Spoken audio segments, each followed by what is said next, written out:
I turned around and it was the weirdest out-of-body experience where there was the face that was me but not me that I'd been inhabiting for 2 years. And he just went, hello. I thought he was going to say, what were you doing? How could you represent me like that? But he was the most kind, lovely gentleman, and it was lovely to meet him. Lovely. He's so nice. Do you know what? It makes me eat really fast at the table.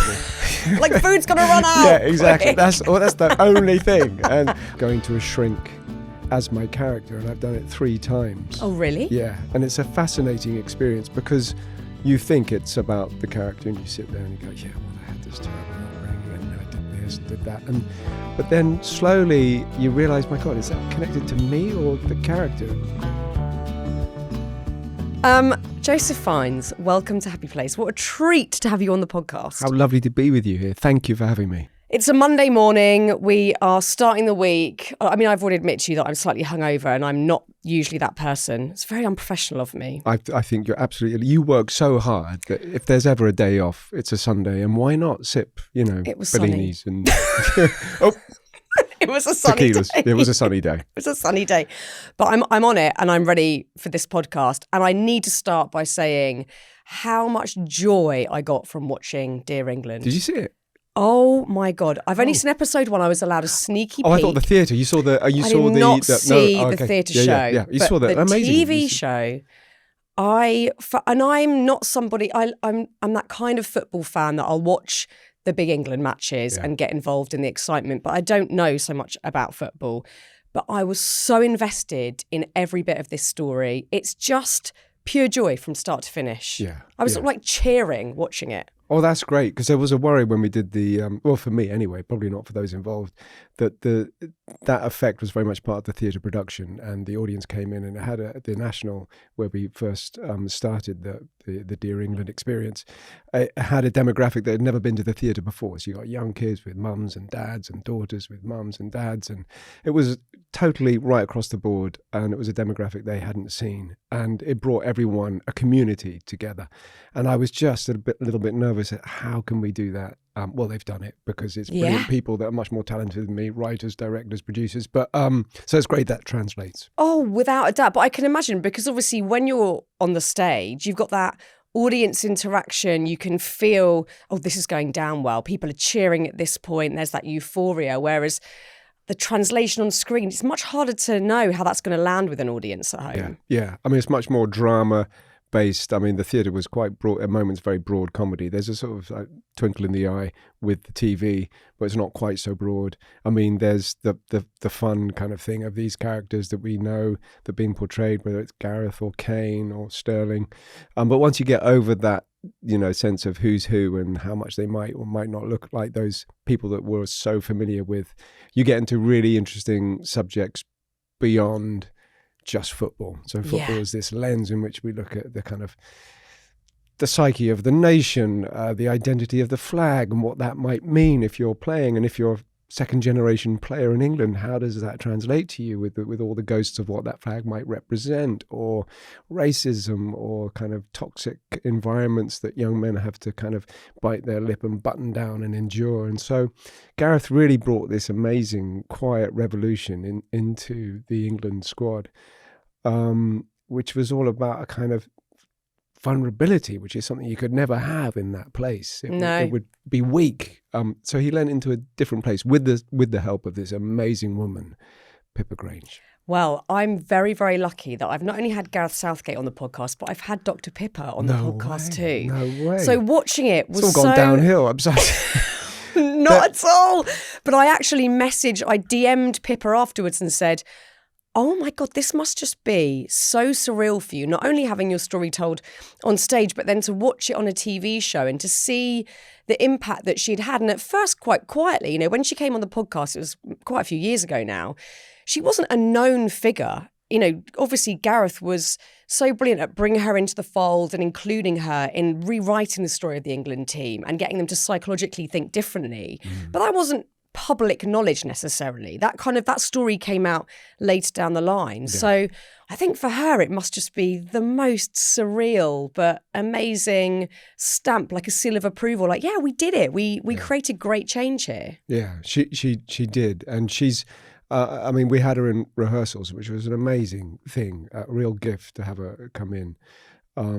And she's obviously so incredibly versed in what she's gifted at doing, but doesn't necessarily want to take a front seat. And so it must have been very difficult because she was, I think, the success through penalties and the psychology of tackling penalties, which is a big metaphor in itself for England. She got pulled out and identified by the press, and suddenly she was in the forefront and very much a point of focus, which backroom staff don't really ordinarily want. So I think it was probably quite big for her to deal with that, and then to have the play that looks at her relationship with Gareth and the players. So I wonder, did you speak to her after the play had been... She hasn't seen the TV show yet, but obviously she's seen the play. Yeah. Gareth hasn't seen the play, right? From what I understand, he hasn't. He worked with... Well, he didn't work, but he met with our writer, James Graham, at the FA a number of times. So was incredibly kind and instructful, but wouldn't come to see the play. I did hear that maybe family members saw it and approved. And weirdly, about several months ago, I'm an ambassador for what was the Prince's, now the King's Trust.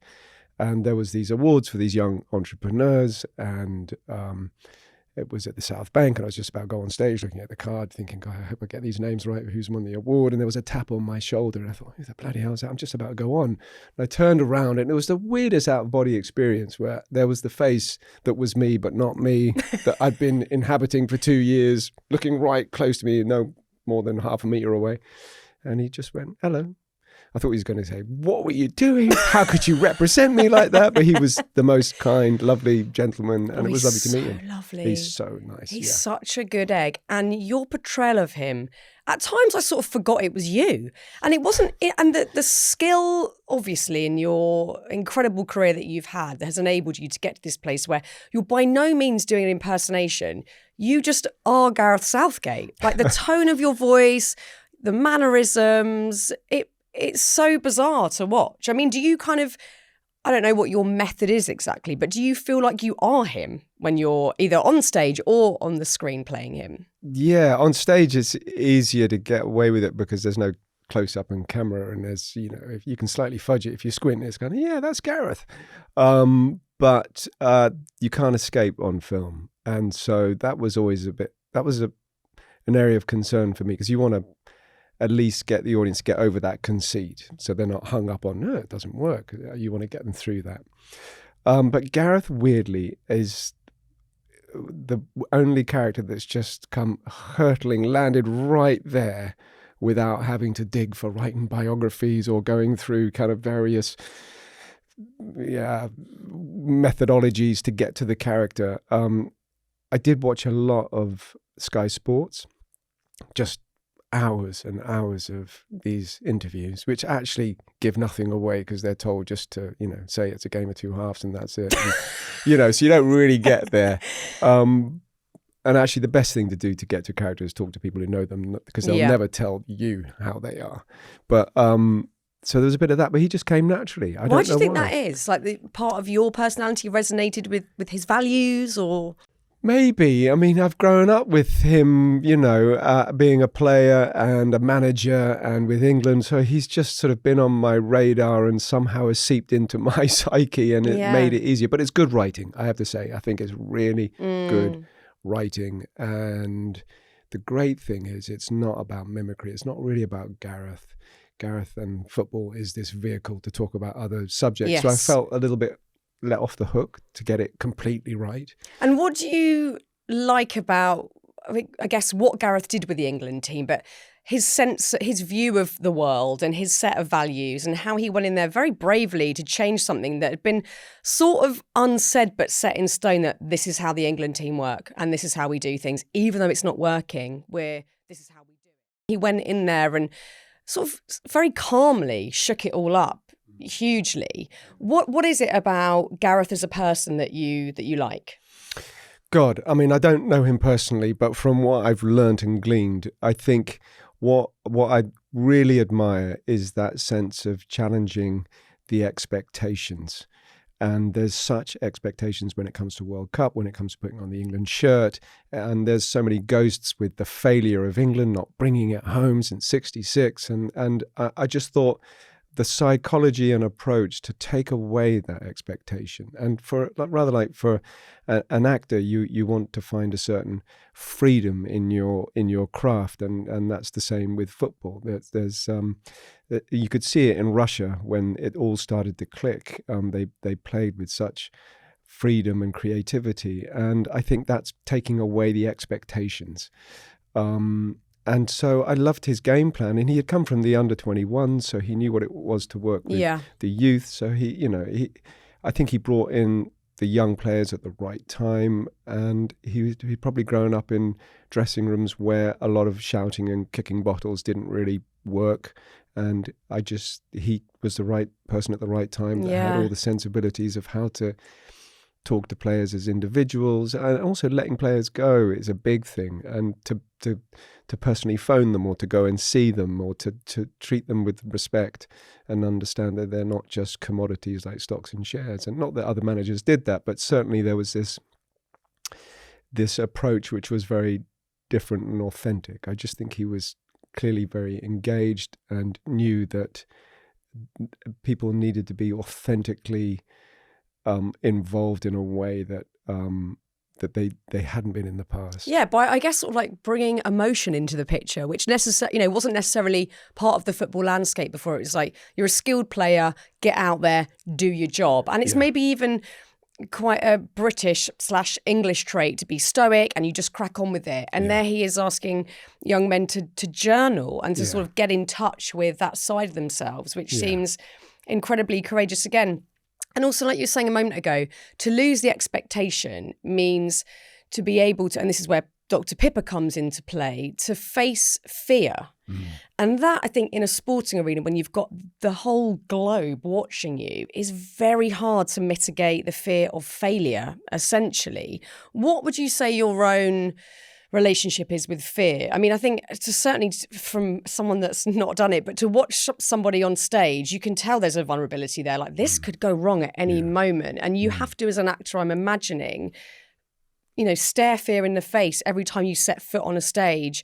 Every night in a theatre, you've got a paying audience and you want to do it right. Do you feel the fear still? Yeah, absolutely. I mean, and fear can do wonderful things and then very destructive things. I think the main thing is you've got to be completely rooted to your craft and your plan. And it's a devil that you have to ask to step behind you. And it's always there. It's always it's a very human condition, doubt. It's a beautiful condition, doubt, and fear too, but as long as it doesn't rule you. And I think that I certainly have it, but if I'm really connected and if I'm really joyous in what I'm connected to, it kind of evaporates. But if I'm not connected and I don't find a joy within the creativity, then it emerges. And there's a thing through, I'm in mid-50s now, and certainly starting out when I was 18, 19, going on that journey and being lucky enough to go on that journey as an actor, to be employed, you get to learn these skills and you get to absorb and know how to negotiate fear. And I think about those 18-year-olds who are on this world stage as footballers, taking penalties in front of millions and millions, not only in the stadium, but on televised as well. And how at 18 do you have the psychology to deal with that? It's a huge thing. And it's very easy for people to say, yeah, they're millionaires with, Porsches and houses, but still they're young boys that have to take on the massive ramifications of the psychological kind of fear and terror of being, taking a penalty in front of everyone for your country. So to free them of that, takes a very special kind of person, and possibly a person that was there themselves, that went through that. So he's the sort of patron saint of penalties, if you like. I mean, he absolutely is. He talked at length when he came on the podcast about that penalty and the pressure and how it could have taken him down, really, afterwards, if he hadn't had the right people around him and other opportunities down the line come up. But I think to pick yourself back up from that, it's really, really hard. How do you negotiate with fear? I like that term, but I wonder what that means, because I've had an interesting relationship myself, I think, with fear, where, I don't know, sometimes I can really use it to my best ability. Every time I sit and do this, there's always a small element of fear because you want to do a good job, you want to keep the podcast going, and you want the opportunities to keep rolling in. But equally, I've had parts of my career where I've felt too scared and I've gone, I've got to step away from that now, actually. When? Can you I mean, identify? live TV, I still haven't stepped back into doing that since maybe kind of my mid-30s, so 10 years ago. I was having lots of panic attacks and they seemed to latch on to a couple of things. One was driving on the motorway, and I've dealt with that one and I can do that again. The other one was live TV, and I've not felt necessarily inclined to go and face that fear, but equally there is a bit of me that's still like, it's not safe. No. You can't do it. It's deeply unnatural as well. Deeply unnatural. And also your body's being put through this. I mean, the chemicals that must be racing through the body to deal with it is like dealing with a car crash. I mean, it's really intense. I think they even said there was a study on actors, and it'd be the same for presenters on TV, that live experience is the equivalent to a mild car crash, what your body and your brain has to go through. Yeah, I certainly felt like that, which might sound overly dramatic or disproportionate, but I think with cancel culture, you know, lurking in the background the whole time, you think even if you say one thing and it, you know, you say it clumsily or you react in a way that you slightly regret, like we all do in conversation with mates when we're having lunch with people or you're just having a gossip with your friends, you think, oh God, that came out a bit wrong. There is no margin for error in that environment when you're riffing, speaking, you know, hopefully fluently. So I think that to me feels like a no-go. So I'm not even at the negotiation stage with that one yet. I'm just like, we'll park that for now. But what would that mean to you if you had, I don't know, a role come up that you thought, that scares the shit out of me, but I'm going to negotiate with this fear? How would you go about that?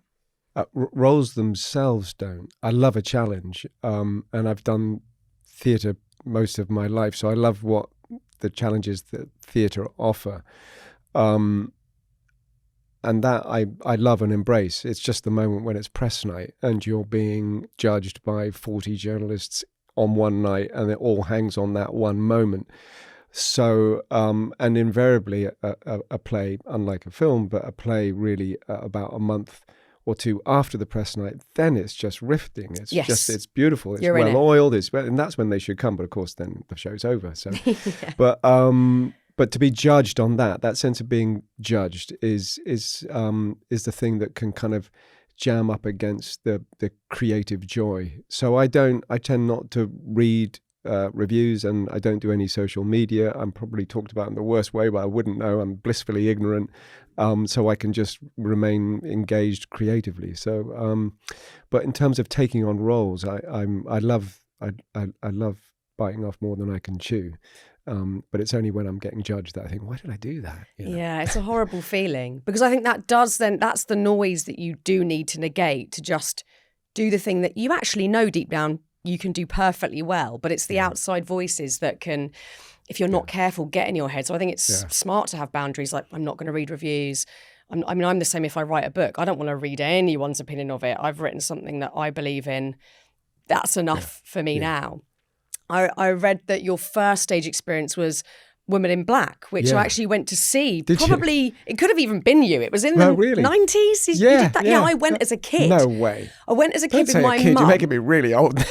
Well, I was a young teenager. No. But I remember being shit scared watching that play. It was terrifying to me as a young kid, but brilliant. Do you remember that experience of, your first big play as a professional actor, a paying audience, what that felt like stepping out on stage? Yeah, 100%.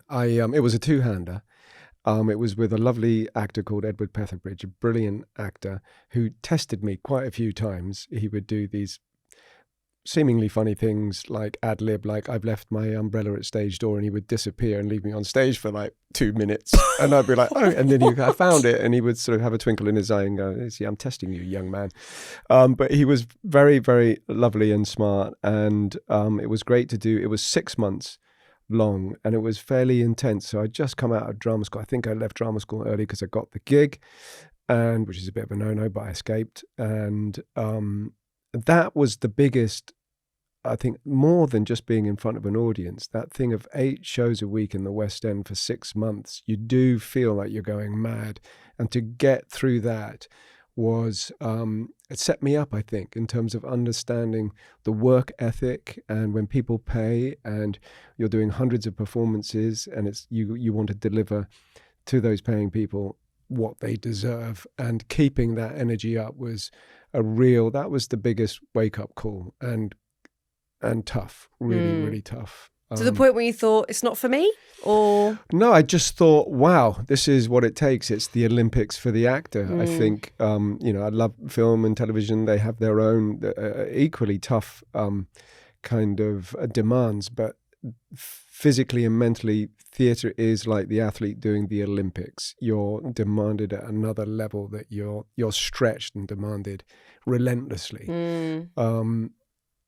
So that was the biggest thing. And of course the audience, but I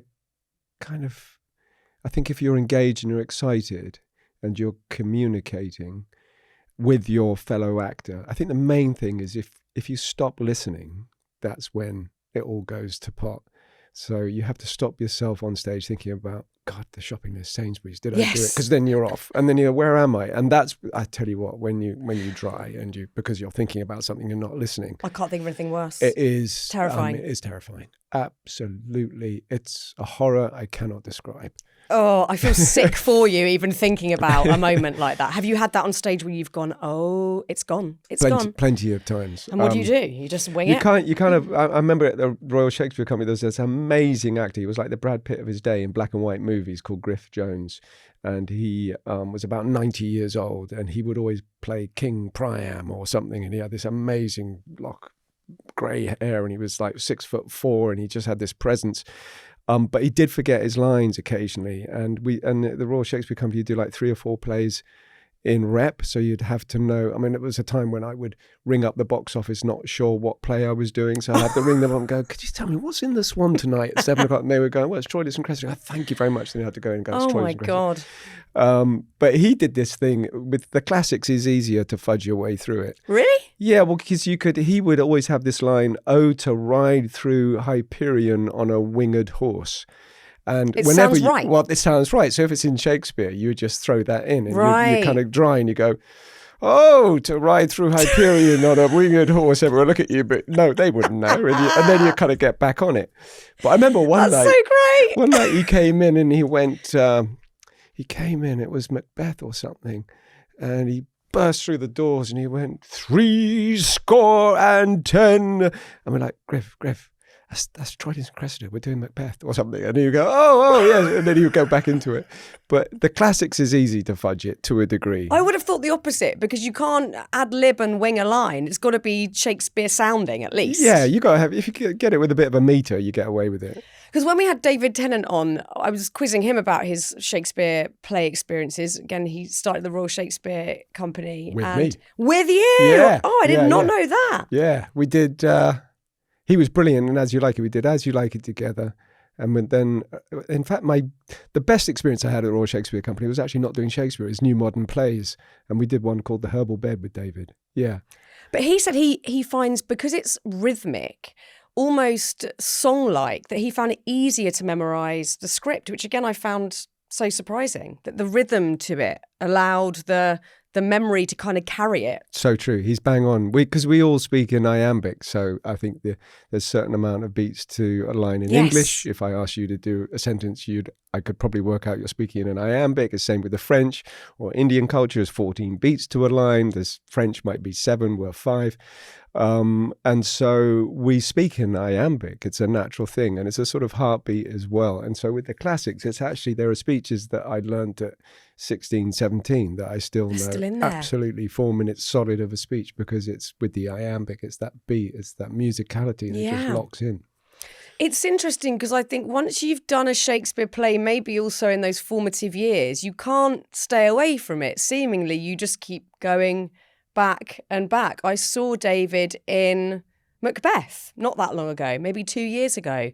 And, you can go away and do a film or a TV show, but then you've got to just touch base with Shakespeare here and there and have that little moment again. Yeah, you do, because, the genius of him is that he reflects upon our time and age, and it's just always modern in that sense. And whatever you do, however you stage it, whatever mad costumes or set design you bring to it, what generally comes through is this a morality tale, which is always fitting for any time and political landscape you're in. It will somehow give you pause for thought. Yeah, I mean, and most stories are kind of based on a Shakespeare play. Yeah, pretty much. There's Just only a few. regurgitated. Apparently, there's only a few kind of several narratives Yeah. in the world. There's not much. Like Pretty Woman is, like Cinderella, or it's just a modernized version.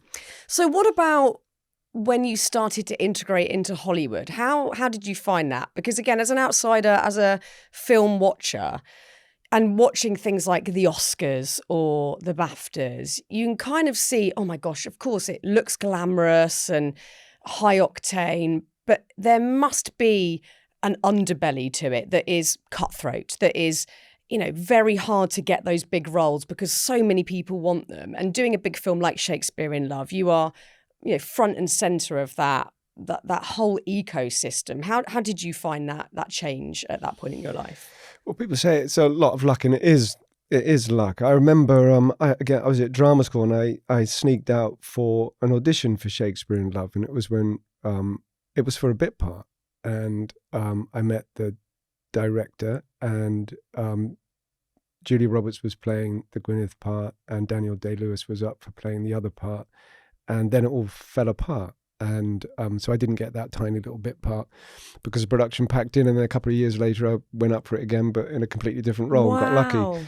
So it's kind of luck. It's where you kind of happen to be the right place at the right time. But 96% of all actors are out of work at any one time. So cutthroat, I don't know, but the competition is massive, and just to kind of sustain any form of career is very hard. So I kind of say to people, if you want to do it, don't. If you have to do it, which is a big difference to wanting it, then join the queue. And what is that have? Is that because you're from an extremely creative family? You're one of 7 siblings. Yeah. And you're all doing incredibly diverse but creative careers, and very passionately so. Is that what you mean by have? Like there's no other option. You have to be creative. Yeah, I mean, I remember my mum used to say when we were young, you got to get your guts into it, and that's kind of been my mantra, just to pour everything into it. But if you're connected and joy is your guide, and it's the thing you love and you have to do, I think it'll kind of reveal itself. And I've always thought I've loved theatre, and film and television is a byproduct of my love of theatre. And I just always thought, whatever it is, even if it means doing it in a subway station and doing kind of sonnet readings or something, I'll do it. In fact, now I'm working on a one-person show, and again, it's that thing of fabricating the thing you want to do and not sort of hanging around waiting for the phone to ring. Yeah, I mean, that's not fun. No, it can be a bit tiresome. But, but getting lucky, it's all about luck. Can you imagine what your life would be without that creative outlet? Would you feel depressed, low, blue? Like what would the feeling be? Yeah, 100%. I think in my life, I need a kind of both physical pressure. So I have to be lifting, doing, moving, and a mental one. And if I didn't have that, I think I would be absolutely mentally crippled. I would kind of eat myself alive if I didn't have those things that could wear me out. I need something to wear me out, a challenge to wear me out, both and creatively. I just if I didn't have that, God, I couldn't function. Yeah, I feel the same. Yeah. I like having ideas, and some of them are shit, but I like that process of, where's that come from? That's interesting. What could we do with that? And play around with it. And evolve it. And I'm the same. I couldn't imagine a world without it. It'd be deeply, deeply depressing. Yeah. Do you think was that taught by your parents? It's like the nature-nurture conversation, I guess, but is that inherently like in your lineage that there's got to be some element of like making, doing, creating? Or is that something like you say your mum's gone, this is very important, do put focus into it? Because at school often we're not taught that. I mean, I remember growing up, I went to a state school in northwest London and it was like, oh, you like art? Okay, good luck with that. Let's get you on with maths and science and whatnot. And I'd be like, I hate maths. I've got no interest in it whatsoever. You are quite heavily dissuaded from doing anything arty seriously. Yeah. And I know, obviously, like we've discussed, the chances can be low getting a job being a painter or, you know, an actor, whatever it might be, a singer. But should that deter you from following that path? I'm not sure. No, I mean, I think I was brought up to take art just as seriously as being a lawyer or a doctor. Yeah. Luckily, I had the parents that were disciplined in and had access to allowing me to follow through with understanding the discipline of a craft. So greatly stimulated in that regard. But I was at state school. I went to one school every year because we moved house. So my education was terrible. I failed everything. I couldn't read, couldn't write, dyslexic, but loved the outdoors. I was a bit mad and maverick as a young boy, but deeply creative. And I always knew I'm just going to be in the arts, so I didn't bother with anything else. But luckily, I had the sort of home structure and parents that could offer me the right way forward in that love of what I wanted to do. But certainly, it's interesting, isn't it? How you know, we're such, as a country, we've got such amazing talent creatively. Yet you feel, well, certainly I did growing up, that the arts was not taken seriously. That No, I was don't a think it bit is laughable. still. Yeah, that's very sad. It's financed less so in later education. It's kind of, I think that it is seen as like, that would be a fun hobby, but it's probably, I mean, I was outright told by several teachers, because I was so dead set. And, you know, I think the other part of this conversation is, you've definitely got to have supportive parents. I was lucky my parents were like, do what you know, if it makes you happy, give it a bash. They weren't saying, you know, you need to stick to this. But equally, as a young person, and a lot of young people probably have this naturally, you need a bit of naivety, a big dose of hope, because if you didn't believe you could do it, and not necessarily like make it, I'm going to be a star, but that you had a chance of earning money from doing it, you wouldn't even bother. Yeah. You've got to have that kind of naivety. Do you think you had that kind of gung-ho, like, yeah, I'm going to bloody well do this? I don't know if it was like, I'm going to do this, whatever. I just felt, I remember at aged 8, I was at a comprehensive in South London, Putney. I know exactly where I was. And the teacher said, we're going to do a play. And she cast me in the play. And at 8, I knew, oh God, yeah, fuck, this is the department I need to be in.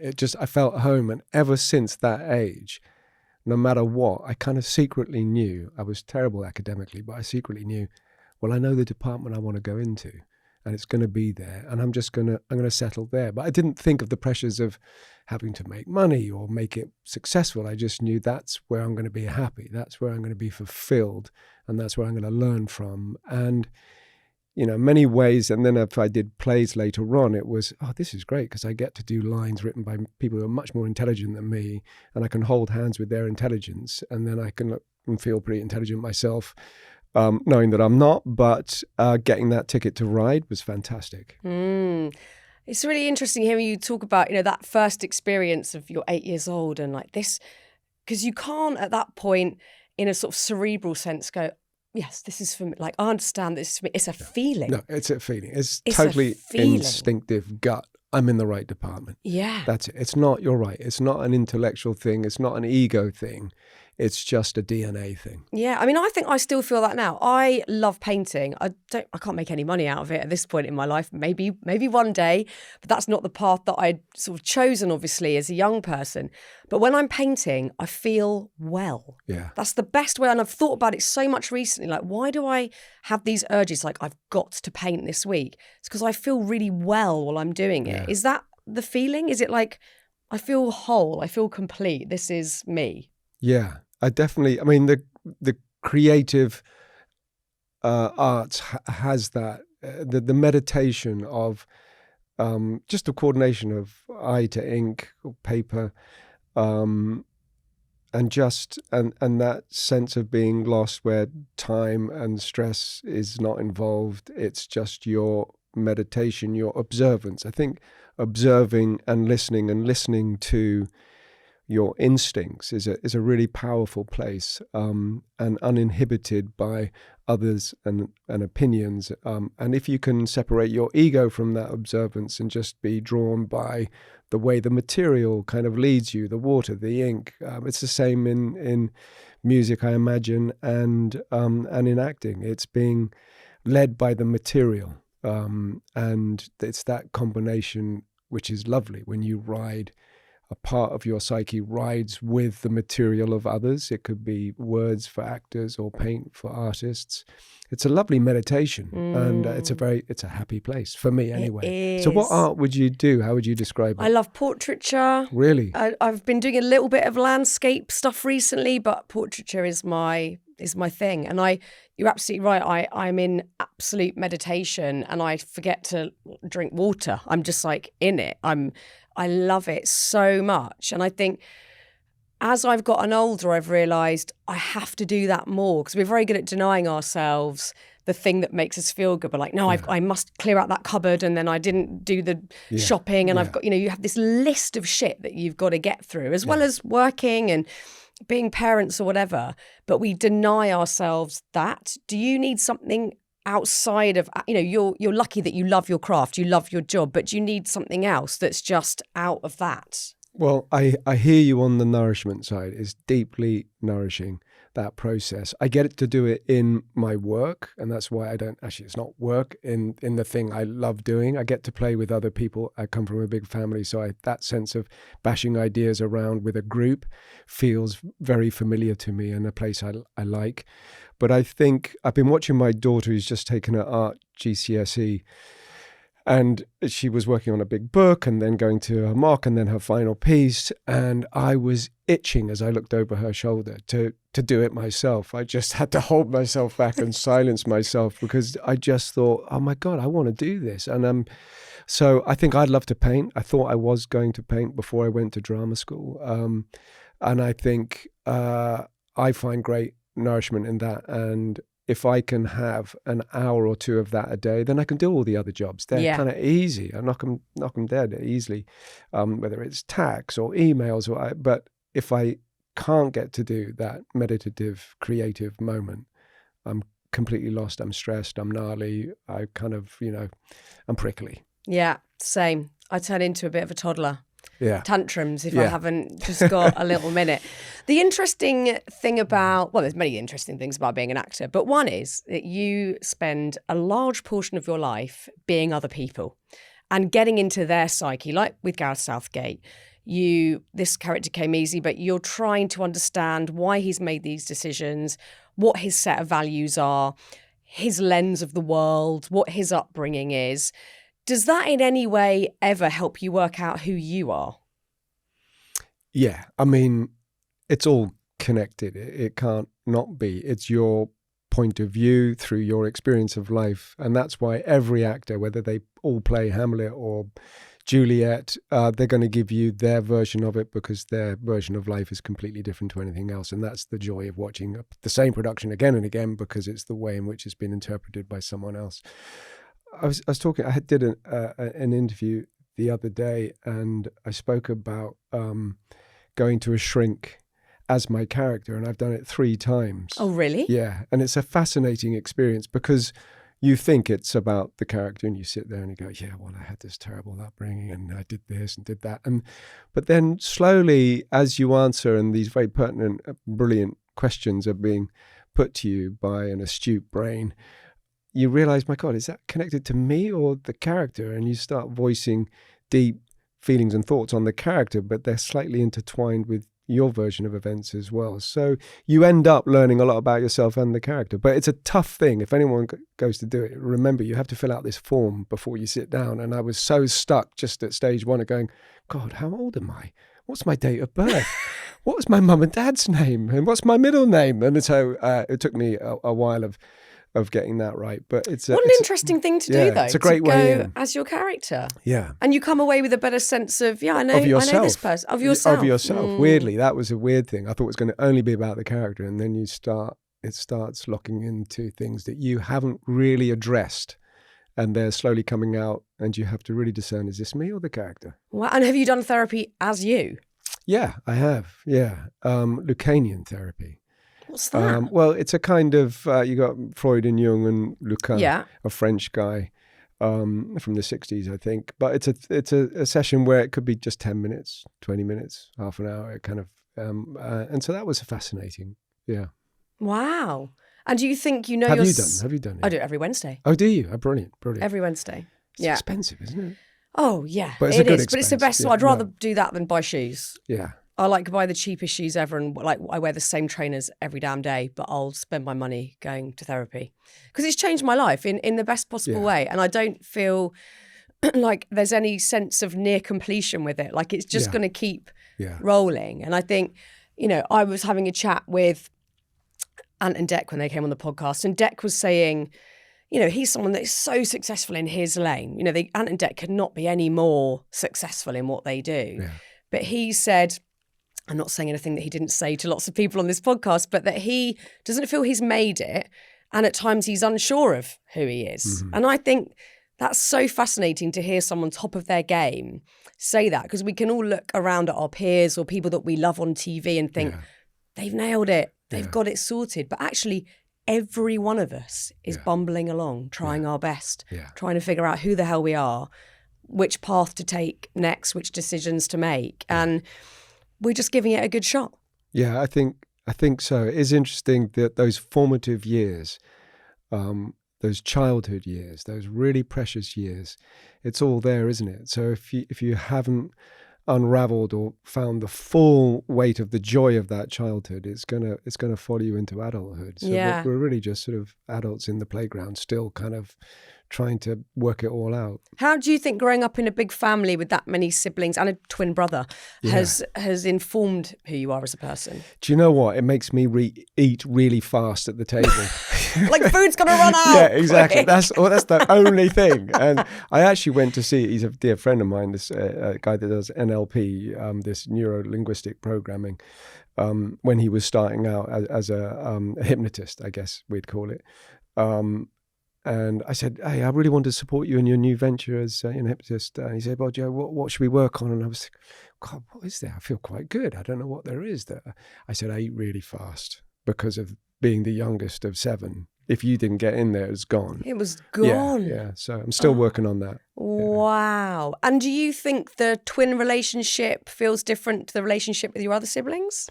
Yeah, it does. And I don't know if that's just sharing a womb, birthdays and bunk beds does that to you, but there's definitely a synergy there, unlike the others.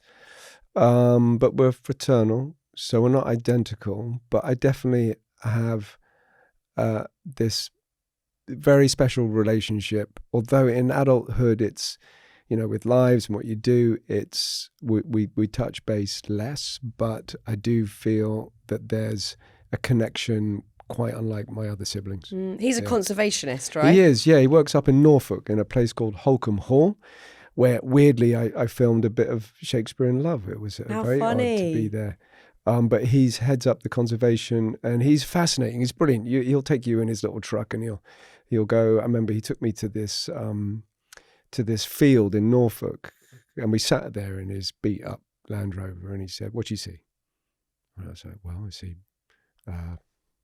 like ploughed field and some bushes and trees, and that's about it." He goes, "Yeah, there's not much, is there?" I went, "Well, it looks kind of normal to me." And he said, "We're going to go 20 minutes over here and we're going to another field." And it was full of bees and butterflies and foxes and birds. And it was just loud with nature. It was just crazy. It was like, I don't know, Narnia or something. And I said, "What the hell is this?" He said, "Well, this is what conservation is about. In the other place, they cut the hedges, they do this, the pesticides. Here, it's free." And you just saw the ecosystem was just banging. It was incredible. So I love going to see him. He's brilliantly instructive. I'm a bit of a townie to him. and a bit of a lost case, but it's lovely hanging out with him in Norfolk. Oh, that's so nice. Just to get out the hustle and bustle and just be in nature is 100%. absolute bliss. Before we wrap up, there's a couple of important questions that I ask everybody. One of them, I mean, they're not important. One of them is important. One of them is for fun. The first one is the fun one. We're creating a happy place playlist with music that just makes you feel really good. It can be any genre, flavour. Oh, wow. What would your song be that you're putting on the playlist? God, I wish I thought about this. I wasn't told No, about it's better. this. It's better off the cuff because the answer will be different every day anyway. My happy place in terms of a playlist is the White Album by the Beatles. Beautiful. I mean, album. there's so much in there that just sings to me in the best possible way, and it's part of my growing up. And when I listen to that and various tracks, I am in such a happy. Is there one particular song that you think that gets me? Oh my God, there's bits of all different bits. The one that doesn't get me is a track called Number 9. I mean, it could be, oh my God, I can't think of the names, but... We can put all of them on there. We can put the whole album on I'll put there. the whole album. Okay, yeah, please. we I can mean, do I can't that. draw one. I mean, also, that some of them are very short. They're kind of almost experimental bits. And suddenly it's like, 40 seconds and then they're into something else. God, I mean, all of it. Yeah, I'm a massive Beatles fan. I absolutely love them. And then where would you say your happy place is? Well, talking about nature and conservation, it's I was brought up in the south of Ireland, in Wiltshire. My childhood is very much connected to nature. So my happy place would be a combination of my wife and my daughters on a very long walk. It doesn't matter if I love the heat. It doesn't matter if it's cold, as long as we've built up a good steam walking. But it's nature. There's nothing more beautiful, and being family and nature, that combination, super happy. Love that. Are your daughters of an age where they'll happily go on a walk? Because mine don't love walking. Yeah. It depends. It's a hit and miss. Some days, even it could be, we'll all go for a walk and you go, yeah, I can't wait. And then 10 minutes before you go, we're all ready. No, I'm not coming. Yeah. You're like, what? You just said you were. So it's really difficult. But if I can get some other their friends along, then they'll all jump in. Yeah, but that's love not so that. happy for me because I just want to be with them. But, Yeah, that's so nice. Well, look, thank you so much for being on the podcast, and just wait for the reception of Dear England. Honestly, Oh, I really? cannot Fingers crossed. No, I can't wait to watch episode the other. How many is it? Four eps? Yeah, end of May, I think. Yeah. I literally can't wait. I was goosebumped at the end, buzzing. It's just brilliant. So congratulations. Thanks so much. Thank you, Joseph. Bless you.